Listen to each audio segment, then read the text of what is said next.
Hello बच्चों, let us see the question. If p vector cross q vector equal to r vector, then which of the following statements is not true? यानी अपने को ये identify करना है कि इसमें से अपना जो ऑप्शन है कौन सा फॉल्स है या नॉट ट्रू है।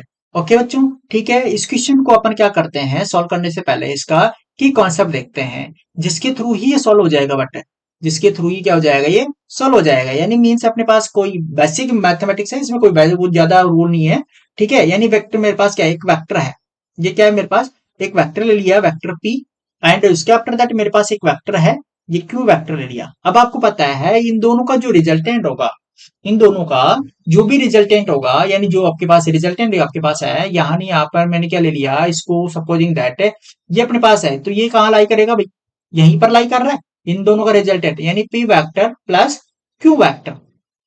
ओके, यानी जो रिजल्टेंट है, यानी आप मैं रिटर्न कर रहा हूं द रिजल्टेंट यानी P vector plus Q vector, यहां पर is resultant resultant of vector A, vector P and vector Q.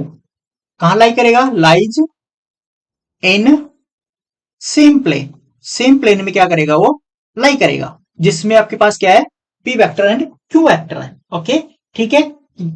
And उसके आफ्टर दैट यहां पर अपन मैं क्या कर रहा हूं भाई, परपेंडिकुलर की बात हुई है तो क्रॉस जो प्रोडक्ट होगा, उसके आफ्टर दैट यहां पर मैं क्या ले रहा हूं, एक वेक्टर ले रहा हूं जो इन तीनों से क्या रहेगा। यहाँ भाई एक वेक्टर लिया मैंने, ये इसके परपेंडिकुलर ड्रॉ कर रहा हूं। किसके ड्रॉ किया मैंने, परपेंडिकुलर ड्रॉ किया मैंने। जैसे मान लो ये आर वेक्टर हो गया, क्या हो गया, ये आर वेक्टर हो गया। अब आपको पता है कि जो आपके पास रहेगा, यानी यहां पर क्या हो गया अभी, r vector equal to p vector cross q vector, p vector cross q vector हो गया। तो इट मीन दैट जो आपके पास ये रिजल्टेंट है, यहां पर ये जो आर वेक्टर है वो क्या रहेगा, आपको आइडेंटिफाई है कि भाई ये किसके साथ रहेगा, भाई पी के साथ भी क्या रहेगा, परपेंडिकुलर रहेगा। पी के साथ भी क्या बनाएगा, परपेंडिकुलर। एंड यहां पर इन दोनों का जो रिजल्टेंट है, इसके साथ भी क्या बनाएगा, परपेंडिकुलर बनाएगा। एंड इसके साथ भी क्या रहेगा, वो परपेंडिकुलर रहेगा।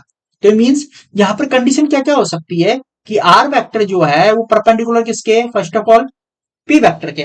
एंड उसके आफ्टर दैट मैंने क्या बोला कि भाई आपके पास जो आर वेक्टर है वो परपेंडिकुलर किसके, भाई क्यू वेक्टर के। एंड उसके आफ्टर जो थर्ड अपने पास है, उसके आफ्टर दैट जो थर्ड कंडीशन बनेगी कि जो आर वेक्टर है, भाई आर वेक्टर जो था वो परपेंडिकुलर रहेगा किसके साथ में, पी वेक्टर प्लस, यानी जो रिजल्टेंट आया था उनके साथ भी क्या रहेगा, वो परपेंडिकुलर रहेगा। अब आप कंडीशन चेक कर लीजिएगा कि किसके साथ यहाँ पर ऑप्शन फिट, यानी ये भी अपना राइट है, ये भी राइट है, ये भी राइट है, बट पूछा क्या गया है, नॉट ट्रू। तो यानी ये अपने पास क्या हो जाएगा, इनकरेक्ट हो जाएगा। ओके बच्चों, ठीक है, थैंक